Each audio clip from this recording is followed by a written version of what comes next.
भूषणपुर कहकर एक गांव में बूढ़ा त्रिलोकी अपनी बड़ी बेटी विवेक और छोटी बेटी अनुज के साथ रहा करता था। त्रिलोकी एक बहुत ही मेहनती किसान था। उसने सब्जियों के व्यापार से काफी संपत्ति कमा ली थी और अब उसकी तबीयत काफी ज्यादा खराब हो चुकी थी। विवेक, अनुज, बच्चों, मैं कभी भी इस दुनिया से जा सकता हूँ। मेरा बुलावा अब चंद दिनों में आने ही वाला है, इसीलिए मेरे जाने के बाद तुम दोनों को कोई दिक्कत ना हो। इसीलिए मैंने ये फैसला लिया है कि मैं अपनी जायदाद का आधा आधा हिस्सा तुम दोनों के नाम करके जाऊंगा। इसीलिए कानूनी कागजों पर दस्तखत कर दो बेटा।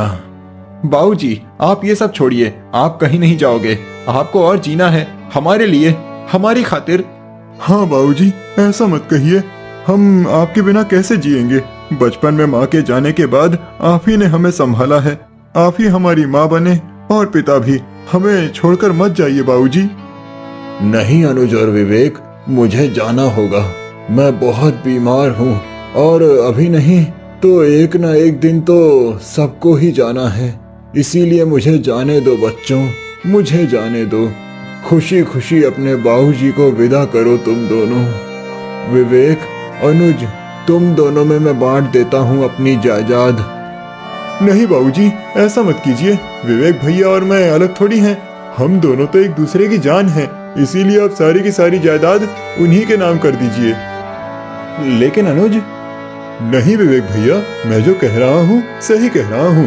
आप मुझे किसी चीज के लिए मना नहीं करोगे, ये मैं अच्छी तरह जानता हूँ। फिर ये जायदाद का बंटवारा क्यों? हाँ, जो आपका है वो सब मेरा ही है ना? हाँ अनुज, तू तो मेरे बच्चे की तरह है मेरे लिए। तुझे मैं अपने आप से कभी अलग नहीं करूँगा। ठीक है बच्चों, वादा करो मुझसे कि मेरे जाने के बाद तुम दोनों कभी अलग नहीं होगे। जिंदगी और रिश्ते बहुत नाजुक होते हैं और कभी भी इन नाजुक रिश्तों का धागा टूट सकता है। इसीलिए वादा करो कि चाहे कुछ भी हो जाए तुम दोनों कभी एक दूसरे को नहीं छोड़ोगे। विवेक, वादा कर कि तू मेरे जाने के बाद अनुज का पिता बनकर उसे पिता की तरह संभालेगा, जैसे कि तू आज तक संभालते आया है। हाँ बाबूजी, मैं वादा करता हूँ आपसे कि मैं कभी अनुज का साथ नहीं छोड़ूंगा। हाँ बाबूजी, मैं भी वादा करता हूँ आपसे कि मैं भैया का साथ कभी नहीं छोड़ूंगा और हमेशा उनके साथ रहूंगा। इस तरह दोनों भाई अपने पिता से वादा करते हैं। कुछ ही दिनों बाद त्रिलोकी का स्वर्गवास हो जाता है और 1 साल तक दोनों भाई साथ ही रहते हैं। फिर 1 साल बाद जब दोनों शादी कर लेते हैं, तभी उनकी बेवियां घर आकर रहने लगती हैं। अनुज की शादी कुसुम से होती है, वहीं विवेक की शादी रेशमा से होती है। दोनों गरीब घर से होती हैं, लेकिन जहाँ कुसुम दिल की साफ और अच्छी होती है, वहीं रेशमा को विवेक और अनुज की संपत्ति देखकर मन में लालच जाग जाता है। हाय रे, ये मेरे पति के पास तो इतनी सारी संपत्ति है, इतनी बड़ी जमीन, इतना बड़ा घर, मेरी तो लॉटरी ही लग गई रे। अच्छा हुआ भगवान जी जो मेरी शादी विवेक जी से हुई। अरे रेशमा, क्या बात कर रही हो अकेले में ही? जरा मुझसे भी बात करो। कुछ नहीं जी, वो मैं तो बस अपनी किस्मत का और भगवान का शुक्रिया अदा कर रही थी कि मुझे इतना अच्छा पति और इतना अच्छा ससुराल देने के लिए। हालांकि मेरे सास ससुर नहीं है, लेकिन फिर भी मुझे यहाँ बहुत अच्छा लग रहा है। भगवान माँ जी और बाबूजी की आत्मा को शांति दे। हाँ रेशमा, काश माँ और बाबूजी यहाँ होते। बाबूजी के जाने के 1 साल बाद हमारे व्यापार में और तरक्की हुई है और सब कुछ पहले से ज्यादा बड़ा हो चुका है। हमारी सब्जियां अभी ना सिर्फ गांव में बल्कि शहर में भी सप्लाई होने लगी हैं। अरे वाह, क्या बात है जी, ये सुनकर मुझे बहुत खुशी हुई। रेशमा, जल्दी से खाना लगा दो ना, बहुत भूख लगी है। विवेक जी, वो कुसुम है ना, वो बना लेगी। तब तक मैं यहाँ आंगन में गोबर लीप देती हूँ। ठीक है। रेशमा अब कुछ काम नहीं करती और मालकिनों की तरह बस कुसुम से काम करवाती रहती है। रेशमा भाभी, घेवर बनाना है और गुजिया भी। मुझसे तो गुजिया खराब हो जाती है, आप मेरी मदद कर दो ना। ओफो कुसुम, तुम्हें इतना भी नहीं पता है क्या? अभी मेरी तबीयत थोड़ी खराब है। तुम एक काम करो, अभी कर लो जैसे तैसे। बाद में मैं तुम्हें सिखा दूंगी। और हाँ, मेरे कमरे की सफाई भी कर दो ना, मुझे आराम करना है जाकर। ठीक है भाभी। कुसुम बेचारी अपनी जेठानी का हर हुक्म का पालन करती और कुछ नहीं कहती। एक दिन जब कुसुम की तबीयत खराब होती है तभी, अरे कुसुम, तुमने अपनी लाज शर्म बेच कर खा ली है क्या? अरे अभी तक सोई पड़ी हो यहाँ कुंभकर्ण की तरह। जाओ जाकर खाना बनाओ, वरना विवेक जी और देवर जी दोनों क्या ले जाएंगे यार डब्बे में। रेशमा भाभी, मुझे बहुत तेज की बुखार है, मेरी तबीयत ठीक नहीं है, इसीलिए आज मुझे आराम करने दीजिए ना। आप ही बना दीजिए आज खाना। क्या? उसमें क्या होता है भाभी, रोज तो कुसुम घर का सारा काम करती है, एक दिन अगर आपने कर दिया तो उसमें क्या होता है? आप देख नहीं पा रही हैं क्या कि कुसुम बुखार से बुरी तरह से तप रही है? अभी अभी वैद्य जी के पास से दिखा कर लाया हूँ मैं इसे। देवर जी, मैं आपकी भाभी हूँ तो मुझसे तमीज से पेश आइए। और मैं अपनी देवरानी से बात कर रही हूँ। हम देवरानी जेठानी के बीच में आप मुंह मत घुसाइए अपना। जेठानी दूसरी सास होती है, इसीलिए मैं कुसुम को जो चाहे वो हुक्म दे सकती हूँ। आप कोई नहीं होती है मुझे रोकनी या टोकने वाली। लेकिन भाभी। सही कह रही है रेशमा। अरे कुसुम को क्या हुआ है इतना जो ये बिस्तर पकड़कर बैठ गई? देखो कुसुम और अनुज, अगर इस घर में रहना है तो काम करना पड़ेगा। रेशमा तुमसे बड़ी है, इसीलिए उसके आदेशों का पालन करना तुम्हारा फर्ज है, तुम्हारी जिम्मेदारी है। लेकिन भाई साहब।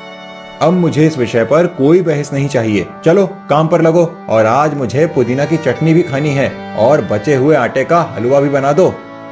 ठीक है भाई साहब। बीमारी की हालत में भी कुसुम को उठकर काम करना पड़ता है। रेशमा और विवेक बहुत निर्दयी हो जाते हैं और वो अनुज और कुसुम के साथ नौकरों की तरह पेश आने लगते हैं। एक दिन, विवेक जी, आपने कहा कि सारी की सारी जायदाद आपके नाम पर है, लेकिन अगर किसी दिन देवर जी ने आपसे जायदाद का हिस्सा मांगा तो क्या करेंगे? ऐसा कभी नहीं हो सकता रेशमा, क्योंकि अनुज बहुत भोला और बेवकूफ है, उसे इस सब का ज्ञान नहीं है। हम यूं ही ऐश करेंगे और उन दोनों से काम कराएंगे। मैं बाहर व्यापार और खेत में अनुज से और तुम घर में कुसुम से। वो बात तो है जी, लेकिन कभी अगर उन्होंने आपसे जायदाद मांगी तो क्या होगा? सुनिए, मेरे पास एक बहुत बढ़िया सुझाव है। ऐसी नौबत आए ही ना, इसलिए आप वकील से जाकर ऐसे कागज बनवाइए जिनमें ये लिखा होगा कि देवर जी कभी आपसे जायदाद का हिस्सा नहीं मांग सकते और जायदाद हमेशा आपके नाम पर ही रहेगी। लेकिन रेशमा, इस सब की क्या जरूरत है? अरे जरूरत है जी, मैं जितना कह रही हूँ आप उतना ही कीजिए।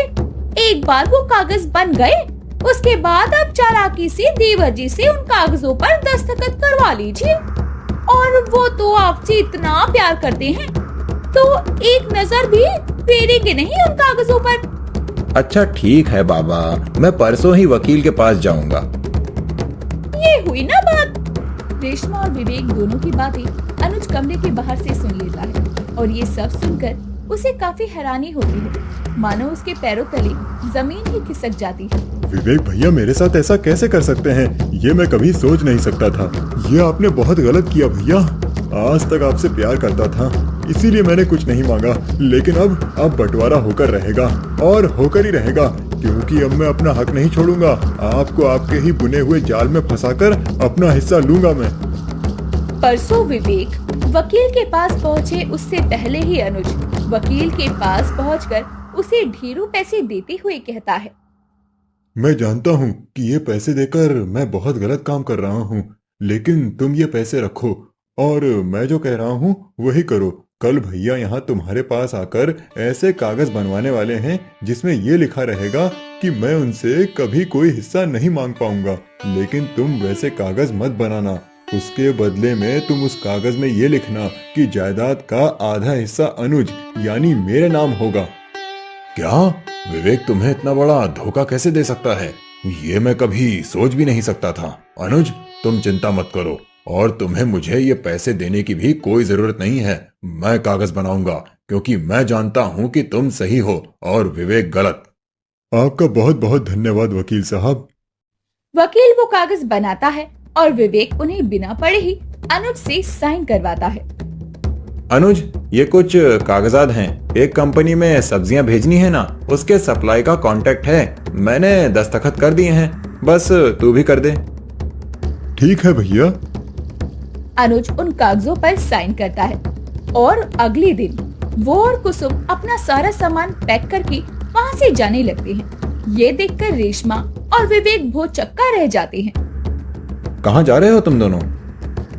बस विवेक भैया, अब हमें और नहीं रहना यहाँ। आपको क्या लगता है मुझे कुछ पता नहीं चलेगा? मुझे सारा सच पता चल चुका है। अब जायदाद का बंटवारा हो चुका है और हमें हमारे हिस्से की जायदाद मिल चुकी है, जो आप हमारे नाम कभी नहीं होने देने वाले थे। क्या? लेकिन ये सब कैसे हुआ? अनुज और कुसुम विवेक और रेशमा को सब कुछ बताते हैं और अनुज की सारी चाल जानकर उन दोनों के होश उड़ जाते हैं। अब अनुज और कुसुम दोनों अलग से रहने लगते हैं और खेती के 2 हिस्से होने पर अनुज भी अलग से व्यापार जारी रखता है। कुसुम के जाने के बाद घर की हालत बिगड़ जाती है और अनुज के जाने के बाद विवेक भी कारोबार को ठीक से संभाल नहीं पाता और शराबी हो जाता है और वो कारोबार में ध्यान न देने के कारण उसे खूब नुकसान भी होता है और उसकी जायदाद का 90% पैसा तो यूं ही नुकसानों की भरपाई करने में चला जाता है। एक रात शराब पीते हुए जब वो सड़क से गुजर रहा होता है, तभी उसका बुरी तरह से एक्सीडेंट हो जाता है। लेकिन सही समय पर अनुज वहां आकर अपने बड़े भैया के इलाज के पैसे देता है और जब विवेक ठीक हो जाता है तभी। माफ कर दे अनुज, मैंने तेरे साथ इतना गलत किया, लेकिन फिर भी तू मुझे बचाने आया। मेरे इलाज के पैसे दिए तूने। विवेक जी के साथ साथ मैं भी आप दोनों से माफी मांगना चाहती हूँ। हमें हमारी सारी गलतियों का एहसास हो चुका है अब। हाँ अनुज, हम दोनों को अपनी सारी गलतियां सुधारने का एक आखिरी मौका दे दे मेरे भाई। कुसुम और तेरे बिना घर में रौनक ही नहीं है और ना ही कारोबार में। मुझे और रेशमा को अपने बुरे कर्मों की सजा मिल चुकी है, हमें माफ कर दे। हाँ देवर जी, कुसुम हमें माफ कर दो और खत्म करो ये बंटवारा, एक हो जाओ। रेशमा और विवेक वाकई में तहे दिल से अनुज और कुसुम से माफी मांगते हैं, जिसके बाद वो दोनों उन्हें माफ कर देती हैं और बंटवारा मिटाकर चारों फिर से एक साथ रहने लगते हैं। कुछ सालों बाद दोनों भाइयों को बच्चे हो जाते हैं और पूरा परिवार अब एक खुशहाल जीवन जीने लगता है।